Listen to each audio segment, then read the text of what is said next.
कल रात जो दिल्ली स्टेशन पर हुआ भगदड़ मची, उसकी जिम्मेदारी कौन लेगा? नहीं, अगर हम कह दें कि ये जो गलती थी ये प्रशासन की लापरवाही थी या रेल मंत्रालय की तरफ से लापरवाही थी, तो आप समझेंगे कि भाई ये हम तो विरोध कर रहे हैं, है ना, यही समझेंगे ना आप। अगर हम प्रशासन या मौजूदा सरकार की वजह से हुई खामियों को अगर उजागर करते हैं तो आपका मानना ये होगा कि हम तो विरोधी हैं, यही मानेंगे आप।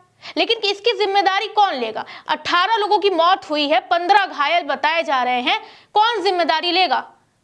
बताइए, जवाब दीजिए। इसी इंपॉर्टेंट फैक्टर को देखते हुए जो आज की चर्चा है वो होने वाली है। इस मुद्दे पे बात करने के लिए हमारे साथ मौजूद हैं Pallavi ma'am. Welcome ma'am. Thank you. तो मेरा पहला सवाल है मैम, जो कल रात हुआ दिल्ली स्टेशन पे, दिल्ली आमतौर पर हम देखते हैं देश की राजधानी है, बाकी जगहों को छोड़ देते हैं, दिल्ली में ये ऐसा कैसे हो गया? इतनी व्यवस्थित जगह है, वो राजधानी है, हाई सिक्योरिटी जोन है ना, और वहां पे इस तरीके की चीजें हो रही है, ये क्या है? ये घटना है, ये संयोग है, कोइंसिडेंस है, या किस तरीके की चीजें हैं? क्यों ऐसा हुआ, क्यों आखिर? ये संयोग नहीं है, और संयोग तब होता जब अचानक से कोई चीज हो जाती। ये लापरवाही है और जानबूझकर की गई लापरवाही है, ऐसा लगता है। अब इस पूरी घटना को अगर तसल्ली से एक चाय की प्याली के साथ अगर समझिए तो ऐसा है कि एंड टाइम पर अनाउंसमेंट होता है, भीड़ एक प्लेटफॉर्म पर इंतजार कर रही होती है, ट्रेन डिले हो रही होती है, तभी अनाउंसमेंट होता है कि प्रयागराज जाने के लिए जो स्पेशल ट्रेन है वो प्लेटफॉर्म नंबर 16 पर आएगी। अब वहां पर मौजूद जो भी लोग थे, उन अलग अलग तरीके से कैमरे लगे होते हैं जो स्टेशन होता है वहां पर, और वो एक कंट्रोल रूम होता है, वहां से देखा जा रहा होता है। तो लोगों को समझ में तो आ ही रहा होगा, जो अंदर केबिन में बैठे लोग थे, कि भीड़ बहुत ज्यादा थी। अगर कैमरा बंद था, खराब था, तो भी हालात तो वहां पर मौजूद लोगों को दिख ही रहे थे। तो उन्हें ये नहीं पता गया था कि लास्ट टाइम में अगर इस तरीके का कोई अनाउंसमेंट होगा तो लोग भागकर प्लेटफॉर्म नंबर 16 की तरफ पहुंचेंगे। बस वही हुआ। एक तरफ से भीड़ जो प्लेटफॉर्म नंबर 13 14 पर थी, वो जो है वो 16 की तरफ आना चाह रही थी। दूसरा, जो बाहर लोग थे उन्हें अनाउंसमेंट के थ्रू पता चला कि स्पेशल ट्रेन आने वाली है, वो बाहर से अंदर आने लगे। जो टिकट खरीद रहे थे वो जो है वो 16 की तरफ आने लगे, और एक बड़ी भीड़ जो है वो आने लगी प्लेटफॉर्म नंबर 16 की तरफ। एक इधर से भीड़ जा रही है और एक सामने से भीड़ आ रही है। वो भीड़ आपस में जो है वो भिड़ जाती है, या ये कह दिए टकरा जाती है, और जो लोग नीचे गिर जाते हैं वो फिर उठ ही नहीं पाते। उसमें बच्चे, महिलाएं सब शामिल थे। तो लास्ट टाइम जो अनाउंसमेंट हुआ वो किसकी लापरवाही की वजह से हुआ?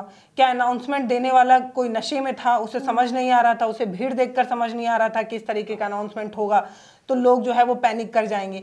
महिलाएं हैं, बच्चे हैं, घबरा जाते हैं इस तरीके के लास्ट टाइम में, और ऐसा हो भी चुका है पहली बार। ऐसा नहीं है ये पहली बार हुआ है, हमने इतिहास से कुछ भी नहीं सीखा है। छठ में इस तरीके की घटनाएं हो चुकी हैं। इससे पहले अगर कुंभ की ही बात करें तो पिछली बार जब, इससे पहली बार जब कुंभ हुआ था उसमें भी इस तरीके की भगदड़ हुई थी। तब रेल मंत्री जो थे वो आजम खां हुआ करते थे सपा से, और इस तरीके के अनाउंसमेंट की वजह से लास्ट टाइम अनाउंसमेंट जो है वो हुई और प्लेटफॉर्म चेंज किया गया, और वहां पर लोग जो है वो इसी तरीके से भागते हुए आगे बढ़ने लगे, और पूरा पुल जो है वो गिर गया था, कुछ लोगों की मौत हो गई थी। तो उस समय आजम खान ने जो है वो इस्तीफा दे दिया था। सबसे बड़ा सवाल यहाँ पे ये उठता है ना कि लोगों को, प्रशासन को पता था कि वीकेंड है, शनिवार का दिन था कल, और इसी वक्त जो है अमूमन लोग जो है वो प्रयागराज के लिए निकले कि कल संडे है या सैटरडे है, जो भी मान के, वीकेंड मान के लोगों ने निकला कि हम सैटरडे को स्नान करेंगे या संडे तक पहुंचेंगे, और संडे के शाम को जो है वापस प्रयागराज से घर आ जाएंगे। ये देखते हुए लोग गए। प्रशासन को इस चीज की जानकारी नहीं थी, उन्हें नहीं पता था कि अगर सैटरडे है, वीकेंड है, लोगों के पास फ्री टाइम है, इसी वक्त जो है ज्यादा कुंभ में जाने वाली भीड़ इकट्ठा होगी। क्योंकि पिछले कुछ दिनों में भी हम लोगों ने देखा है कि ऐसी घटनाएं जो है वो वीकेंड यानी सप्ताह के अंत में हुई है। तो ऐसा नहीं है कि प्रशासन और सरकार को पता नहीं था। प्रयागराज के आसपास के जितने भी इलाके थे उन सभी को नो व्हीकल जोन घोषित किया गया था, यानी कि प्रशासन जान रही थी, जो मेला अधिकारी लोग थे वो लोग भी समझ रहे थे कि वीकेंड में ही भीड़ बढ़ती है, इसीलिए उस समय मेला के आसपास के इलाके को नो व्हीकल जोन बनाया गया। लेकिन जो रेलवे स्टेशन था, दिल्ली का रेलवे स्टेशन था, उसके लिए क्या किया गया? ना तो वहां पर एक्स्ट्रा एम्बुलेंस रखी गई, ना तो वहां सिक्योरिटी के लिए एक्स्ट्रा पुलिस तैनात की गई। मतलब क्या था वहां पे? कुछ भी नहीं था। आप सोचिए तो एक छोटी सी चीज ऐसी थी कि आप पहले से ही बाहर, प्लेटफॉर्म के बाहर या रेलवे स्टेशन के बाहर 2-4 रेलवे अधिकारियों को खड़ा करके टिकट चेक करने लगते। जिनके पास टिकट है वो अंदर जाएंगे, जिनके पास नहीं है वो बाहर चले जाएंगे। इससे भी भीड़ कंट्रोल हो सकती थी, वो नहीं कर पा रहे थे। ठीक है, आप प्लेटफॉर्म पर ही 2 4 10 पुलिस वालों को खड़ा करके सबका टिकट देखिए, जिनका नहीं है उनको वापस भेजिए, तो भी भीड़ कंट्रोल हो सकती थी। एक घंटे में 1500 लोगों का टिकट जनरल में कट रहा था। ये एक इसी तरह घंटे इशारा में कर रहा है कि सरकार, रेलवे सब पैसा कमाने पे लगे हुए थे। जब आप देख रहे थे कि भीड़ इतना ज्यादा है, आपको टिकट काउंटर बंद कर लिख देना चाहिए था कि टिकट उपलब्ध नहीं है, ट्रेन भारी भीड़ के कारण जो है वो और टिकट नहीं किया जा सकता, या कुछ भी ऐसा टांगा जा सकता था। लेकिन लास्ट टाइम तक इस तरीके की चीजें होती रही कि हर घंटे 1500 टिकट जो है वो कट रहे थे, हर घंटे। और ये सिर्फ हम लोग कह नहीं रहे, आप बोलिए तो हम अलग अलग अखबारों की कटिंग के आधार पर आपको जो है इस वीडियो में भी दिखाते हैं कि देखिए सारे मीडिया रिपोर्ट्स में इस बात का दावा किया जा रहा है कि हर घंटे 1500 टिकट काटे जाते। क्या था? प्रॉफिट कमाने मैम, के लिए, 1500 से ज्यादा, 1500 तो एक वो है, उससे ज्यादा काटा जा रहा था। ये दावा किया जा रहा है 1500 तो अभी एक क्लियर स्टेटमेंट है, लेकिन इससे ज्यादा भी काटा गया है।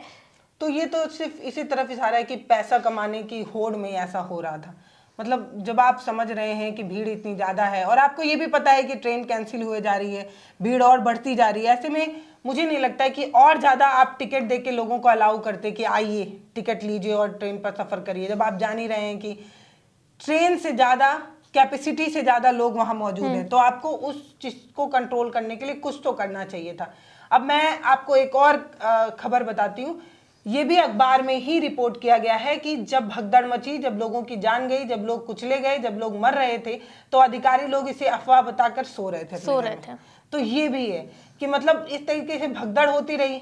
मतलब जो वहां पर, मुझे तो हैरानी हो रही है कि एक प्लेटफॉर्म पर इतनी भीड़ थी, वहां पर मौजूद लोग रहे होंगे, काम करने वाले कर्मचारी रहे होंगे, वो अपने आला अधिकारी को फोन करके नहीं बता रहे होंगे, क्या सीनियर जो अधिकारी हैं कि सर यहाँ पर भगदड़ मच गई है, सर स्थिति अंडर कंट्रोल हो रही है, क्या किया जाए। नहीं, एक स्टेटमेंट भी आया था जहाँ पे एक महिला बोल रही थी कि 12 लोग, एक तो लोगों की भी गलती है। लोग अगर देख रहे हैं और तमाम न्यूज चैनल पर या आपने भी कई बार लोगों को बताया कि भीड़ बहुत बढ़ रही है, एक भगदड़ का हमने सामना किया था, 30 से 35 लोग वहां ऑफिशियली मारे गए थे, उसके बावजूद जो है कुंभ में जाने की होड़ मची हुई है। लेकिन उसके बावजूद क्या हुआ, एक फैमिली के 12 लोग मैम, एक ही परिवार के लोग गए कुंभ में। यही दिल्ली रेलवे स्टेशन की बात है और भगदड़ मची। उनमें से एक महिला बताती है कि हम 12 लोगों के परिवार हैं, मतलब 12 लोग हम गए हैं और उसमें मेरी ननद मर गई, उनके ऊपर कई लोग चढ़ गए और उसी वक्त उनकी जान चली गई। ये बताइए कि लापरवाही तो आप भी कर रहे हैं ना, आखिर बार बार मना किया जा रहा है। चलिए उनको, सरकार को दरकिनार करते हैं, ठीक है, लेकिन दरकिनार कर देंगे सरकार। आपको एडवर्टाइजमेंट के थ्रू ये बताया जा रहा है कि इस समय अगर आप कुंभ नहीं आए तो आप देशद्रोही कहलाएंगे, अगर आप कुंभ नहीं आएंगे तो आप ये जो सबसे गौरवशाली इतिहास है उसके भागीदारी नहीं बन पाएंगे। अगर आप कुंभ नहीं आएंगे तो जो आपने देखा वो आपके आगे आने वाली पीढ़ी भी नहीं देख पाएगी, पीछे भी नहीं देख पाएगी। आपको तो इसका भागीदारी बनना ही पड़ेगा। और इतने लोग नहा चुके हैं, आप क्यों पीछे रह गए हैं? 50 करोड़ लोग नहा चुके हैं, आप क्यों पीछे रह गए? तो एक आम इंसान जो काम कर रहा है उसको सैटरडे संडे का समय मिलता है, उसको लगता है कि कहीं अमृत वर्षा हो रही है, सब लोग लूट लें, हम ना पा पाए।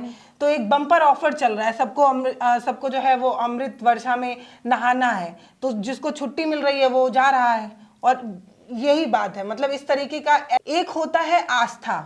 मेरी आस्था है, मैं वैष्णो देवी जाना चाहूँ, मैं भैरव बाबा का दर्शन करना चाहूँ, मैं महाकालेश्वर जाना चाहूँ, वो मेरी आस्था है। मैं अपना हैसियत देखूंगी, बजट देखूंगी, समय देखूंगी, मैं जाऊंगी।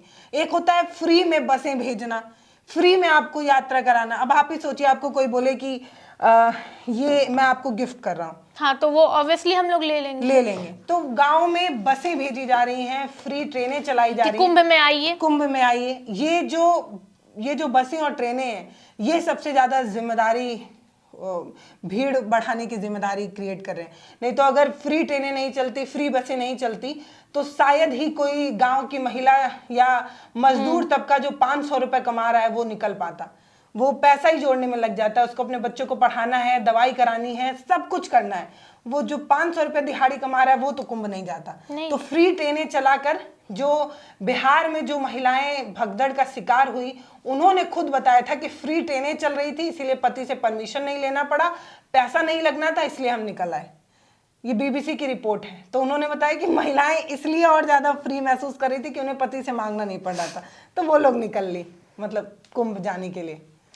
नहीं, ये स्थिति को देखते हुए भी लोग कुंभ जा रहे हैं। आप देखिए कि अगर दिल्ली रेलवे स्टेशन की आप लोगों ने फोटो भी देखी होगी, वीडियोस अब तक आ गई होंगी, कदम रखने की जगह नहीं थी मैम, ऐसे चिपक के खड़े थे लोग। यहाँ से अगर टर्न होना होगा ना तो भी नहीं हो पाएंगे, इतनी जगह नहीं थी। लेकिन बावजूद इसके लोगों को कुंभ में जाके अमृत स्नान करना है, जो भी करना। देखिए, आस्था पे सवाल नहीं उठा रहे हम लोग, आस्था आपकी है, सबकी है। आप टाइम निकालिए ना, आपको अगर लगे कि अब जाना ठीक है, भीड़ नहीं है, तो आप जाइए। ये भी तो हो सकता है ना कि अगर आस्था ठीक है, अपनी जगह है, लेकिन क्या फायदा उस आस्था का अगर आप रिस्क लेके जाएं और आपके परिवार को कुछ हो जाए। इतना ये सबसे दूसरा सवाल जो मेरा ये है कि ये जो हुई है, ये घटना हुई है, इसकी जिम्मेदारी कौन लेगा? इसकी जिम्मेदारी सबसे पहले जो वहाँ मौजूद अधिकारी थे उनको लेना चाहिए, जिन लोगों की सुरक्षा की जिम्मेदारी थी उनको लेना चाहिए, और तीसरी सबसे बड़ी जिम्मेदारी जो है वो अश्विनी वैष्णव को लेना चाहिए। इसलिए लेना चाहिए क्योंकि वो रेल मंत्री हैं। अगर उनके विभाग में किसी तरीके का मिसमैनेजमेंट हुआ और जिसकी वजह से 18 लोगों की जान गई, ऑफिशियल 18 है, वहाँ पर मौजूद जो लोग हैं वो बता रहे हैं आंकड़ा इससे ज़्यादा हो सकता है। एक कुली जो 44 साल से वहाँ काम कर रहे हैं, उन्होंने बताया कि 15 डेड बॉडीज तो वो खुद हॉस्पिटल तक ले गए। तो एक कुली 15 लोगों को ले गया, वहाँ 3 घंटे तक पुलिस जो कुली है वही राहत का काम पहुंचा रहे थे। तो सोचिए वहाँ और कितने कुली रहे होंगे और कितने लोगों ने कितनी बॉडीज वहाँ पहुंची होंगी। और अब अस्पताल के बाहर एक पूरा अर्धसैनिक बल का पूरा एक जमावड़ा दिख रहा है। मीडिया ना अंदर जाए, मीडिया को अंदर जाने नहीं दिया जा रहा है। मतलब मीडिया से इतनी क्या दिक्कत है? हम कुछ ऐसा कर देते हैं क्या कि इससे स्थिति जो है वो कंट्रोल हम तो वही दिखाएंगे ना जो हमारे सामने दिखेगा। ऐसा तो नहीं है कि हम जाके कुछ चेंज कर देंगे, वो एज इट इज वही दिखेगा ना जो आप कर रहे हैं। तो छुपाना क्या है इसमें? खैर, रेल मंत्री से मैम याद आया, अश्विनी वैष्णव जो हैं वो रील भी बनाते हैं। सर जो है वो रील बनाते हैं। 11:33 पर ट्वीट किया और कहा कि स्थिति अंडर कंट्रोल, लेकिन 10 बजे तक भगदड़ हो चुकी थी, लोगों की बॉडी अस्पताल तक पहुंच रही थी। इसका मतलब कि उन्होंने सीधे सीधे जो है वो झूठ बोला है। मैम ये देखिए ना, इंस्टाग्राम पे 1.2 मिलियन है, लेकिन अभी तक ये जो त्रासदी हुई है ना, यहाँ कोई स्टोरी है ना यहाँ पे कोई उनके पोस्ट है। बाकी इंफ्रास्ट्रक्चर के फोटोज देख लीजिए, ये देखिए, ये बड़े बड़े क्या कहते हैं, डैम्स हैं। डैम्स क्या मतलब, ये बड़े बड़े पुल हैं, ब्रिजेस बनवाई गई है, ये वंदे भारत है। इसके कमेंट में ना लोगों ने पता है क्या लिखा है कि हमें नहीं चाहिए, हमें इतना लग्जरियस ट्रेन नहीं चाहिए, हमें बस रेलवे सिस्टम अच्छा होना चाहिए। इतनी बस आप क्या कहते हैं, एफर्ट लगा दीजिए कि प्रॉपर रेलवे सिस्टम हो। लोग भाग रहे हैं, आप देख रहे हैं क्या हो रहा है, उस पर कुछ प्रतिक्रिया दी, उस पर कुछ एक्शन लीजिए। लेकिन नहीं, यहाँ पे ये दिखाया जा रहा है जो पुल्स बन रहे हैं, जो भी बन रहे हैं, उसका प्रचार किया जा रहा है। अभी तक कोई भी ट्विटर का मुझे नहीं पता, लेकिन अभी तक उन्होंने बहुत दुख व्यक्त किया है। इंस्टा पे तो नहीं। दुख से उस परिवार के लोग नहीं वापस आएंगे। अगर आपके इस दुख से किसी का बेटा वापस आ जाए, अगर आपके इस दुख से किसी की पत्नी वापस लौट जाए, अगर आपके इस दुख से एक परिवार का भी जिंदा बच्चा लौट जाए ना, तो आपके इस दुख का कोई मतलब है। और अगर नहीं लौट पा रहा तो मानिए कि जिम्मेदारी आपकी है। अब ये भगदड़ हो जाने के बाद 4 स्पेशल ट्रेनें चलाकर क्या कर पाएंगे?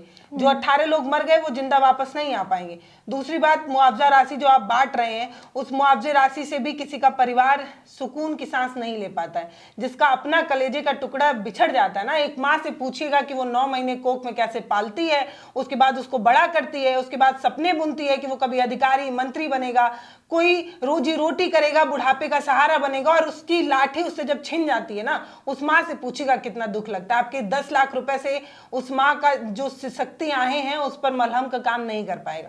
लेकिन फिलहाल ये कहा जा रहा है कि 4 स्पेशल ट्रेनें चलाई गई हैं। अब से दिल्ली से 4 स्पेशल ट्रेनें चलेंगी जो प्रयागराज कुंभ में यात्रियों को ले जाएंगी। इसके अलावा 10-10 लाख रुपए जो मर गए हैं उनके परिवारों को दिया जाएगा, 2.5 लाख रुपए जो गंभीर रूप से घायल हैं उनको दिया जाएगा, और 1 लाख रुपए जो आंशिक रूप से थोड़ा मोड़ा जिनको चोट लगी है उनको दिया जाएगा। तो ये ऑफिशियल स्टेटमेंट जो अश्विनी वैष्णव जी की तरफ से किया गया वो बता देखिए, लोगों की भी प्रतिक्रिया है। जो लोग अभी इस तरीके की, भगवान ना करे घटना हो, लेकिन जिन्होंने अभी तक किसी को खोया नहीं है ना अपने को, वो लोग बहुत ज़्यादा कि नहीं क्या कहते हैं, मतलब हम ही दिखा रहे हैं और हम ही पे बोल रहे हैं कि मतलब नहीं आपने जाकर देखा था क्या, आप व्यवस्था बहुत अच्छी है, बहुत अच्छी व्यवस्था है, तो उन लोगों से पूछिए ना। अभी मैम कह रही थी ना, उन लोगों से पूछिए जिन्होंने अपनों को अभी खोया है या उस वक्त खोया था जब संगम के तट पर फिर से भगदड़ मची हुई थी उस समय, या अभी जो भगदड़ मची है उनमें 18 लोगों की मौत हुई या 38 लोगों की वहां पे हुई थी। उन लोगों से पूछिए ना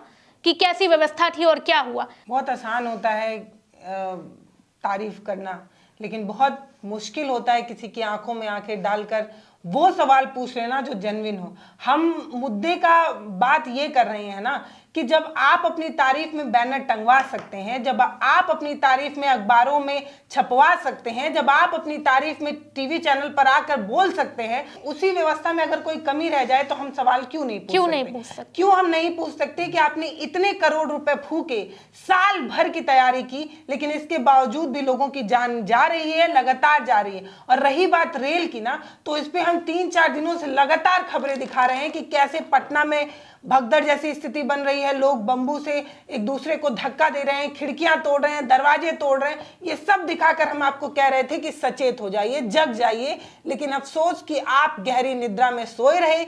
आपने कान में जो है वो सरसों का तेल डाल रखा था, आंखों पर पट्टी बांध रखी थी, उसी वजह से ये सब कुछ हुआ है, ये बात तो साफ है। लेकिन अगर समय रहते आपने ये समझा होता कि वीकेंड वाले समय भीड़ आएगी, दिल्ली के इस स्टेशन पर आएगी, तो आप व्यवस्थाएं करते। लेकिन आप जो है वो सब चंगासी वाले राग में मग्न है, आपको सब चंगासी दिखता है, आपको सब जो है वो चमचमाता दिखता है। लेकिन इस चमचमाते हुए इंडिया में भारत के लोग अपनों को खो रहे हैं, उनकी जानें जा रही हैं, और हर बार गरीब ही मर रहा है, हर बार मजदूर ही कुचला जा रहा है, हर बार आम इंसान ही मर रहा है। ये सच्चाई है।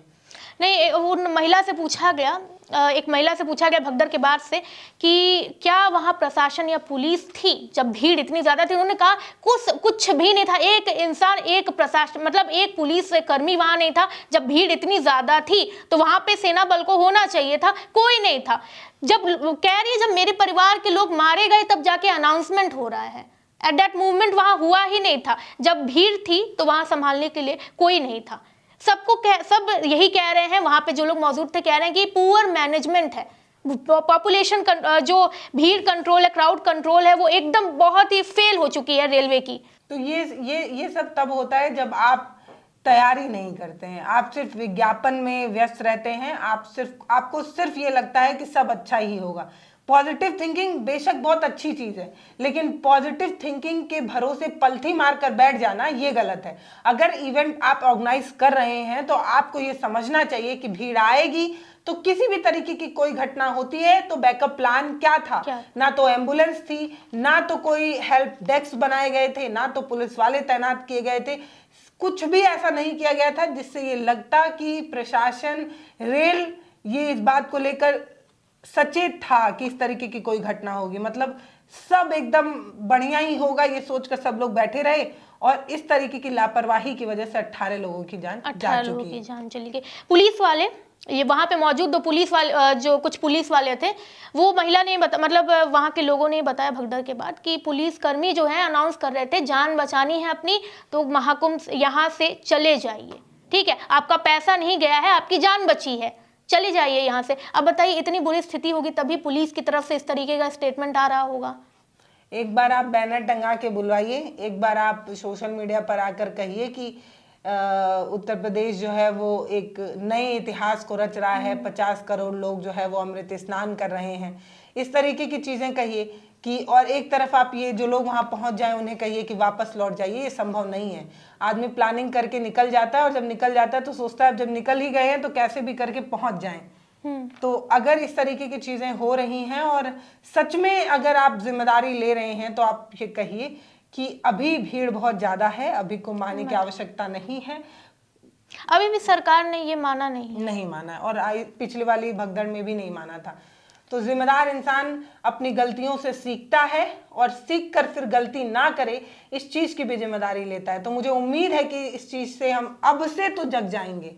तो हमें आशा है कि आप समझ गए होंगे हमने जो बताया आपको कि कल जो घटना हुई थी, कल जो भगदड़ मची थी, वो किस तरीके से हुई थी, किस लापरवाहियों की वजह से इतनी बड़ी घटना घटित हो गई। 18 लोगों की मौत हो चुकी है, अभी भी 15 से ज़्यादा लोग घायल हैं। ये हमने आपको बताने की कोशिश की है कि कुंभ जरूरी नहीं है इतना, लोगों के जो है लोग भीड़ लगाए जा रहे हैं, या स्टेशन आप देखिए खचाखच भरा हुआ है, इसमें जाने की आपको जरूरत नहीं है। वो एक कहावत है ना, जान है तो जहान है। तो पहले आप अपनी सुरक्षा कीजिए, देखिए, जाने की स्थिति हो तब जाइए। यही हमने आपको बताने की कोशिश की थी, और हमें उम्मीद है कि आगे इस तरीके की घटना हमें सुनने को ना मिले दोबारा, क्योंकि बहुत ही ज़्यादा कष्ट होता है अंदर से ये सारी चीज़ें सुनकर।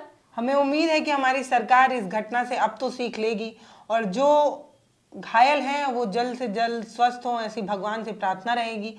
जो अब इस दुनिया में नहीं है, उनके परिजनों को भगवान इतनी शक्ति दें कि वो इस पीड़ा को झेल पाए, वो अपनों को खो जाने का ये जो गम है उससे निकल पाए। बाकी आपसे यही कहना है कि अगर आप स्वस्थ रहेंगे, मस्त रहेंगे, तो ऐसे कुंभ बहुत आएंगे, और अगर आप स्वस्थ रहेंगे, आपकी ज़िंदगी बची रहेगी, तो आगे आने वाले कल में आप इससे बेहतर जो है वो नया इतिहास बनाने में अपना योगदान दे पाएंगे। तो प्लीज़ अपने घर पर रहिए, सुरक्षित रहिए, स्थिति जब सामान्य हो तभी कुंभ की तरफ जाइए। बाकी आप अपनी राय हमें कमेंट सेक्शन में लिखकर ज़रूर बता सकते हैं। हमने कोशिश की ये समझाने की कि कुंभ जो है वो किस तरीके से, कुंभ में मिसमैनेजमेंट की वजह से जो दिल्ली वाली घटना हुई है उसके लिए जिम्मेदार कौन है। बाकी आप अपनी राय कमेंट सेक्शन में लिखिए। बहुत धन्यवाद।